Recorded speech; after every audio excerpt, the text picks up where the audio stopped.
So you've been watching my videos and you think you're ready to cook, right? Wrong.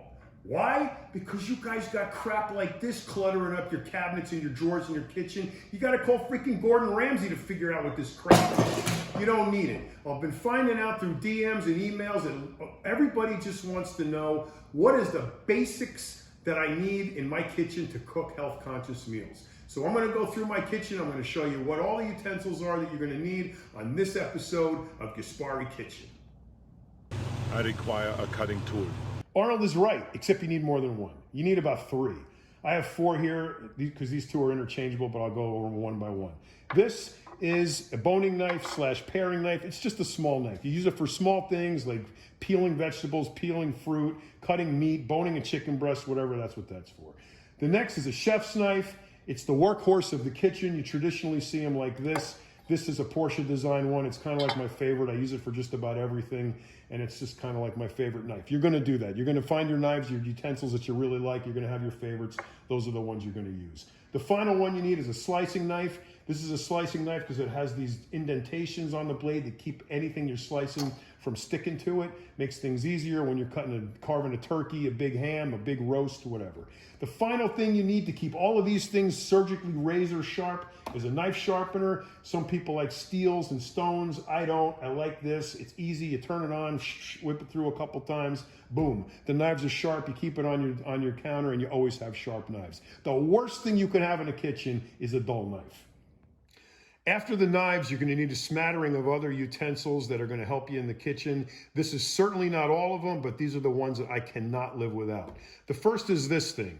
After you've minced up, chopped up, whatever with your knives, you go like this, with this, put it in your pan and cook it. Or if you don't really feel comfortable chopping something with a sharp knife, you can chop with this, put it up, throw it in, you're done. The next thing, whatever these don't cut, this will. These are kitchen shears. They're great for cutting just absolutely everything that you want to cut that you don't want to use a knife for. Another thing you got to have, tongs. Kitchen tongs, these things are invaluable. You can pick things out of boiling water with them, saute things with them, frying pan, barbecue, whatever. I have them in 3 different sizes. I use them every day.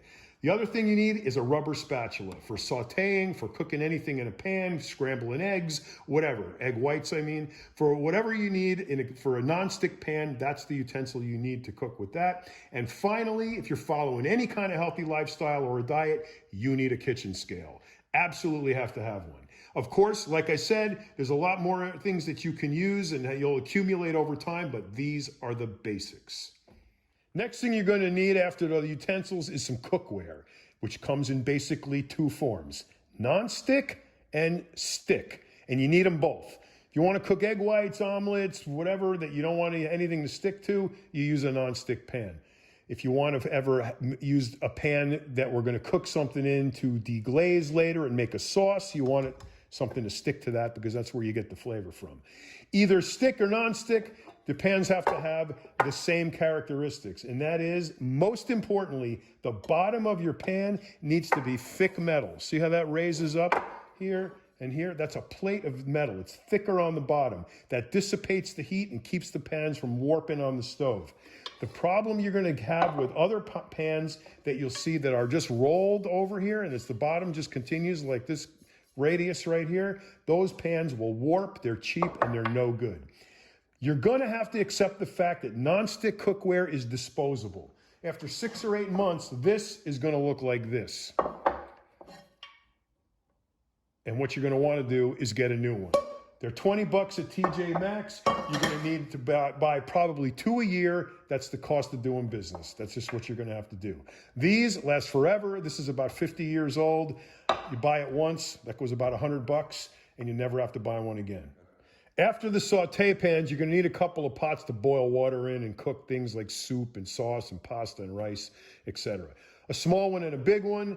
This one we use to cook the rice in, if you remember. It's still got the thick bottom.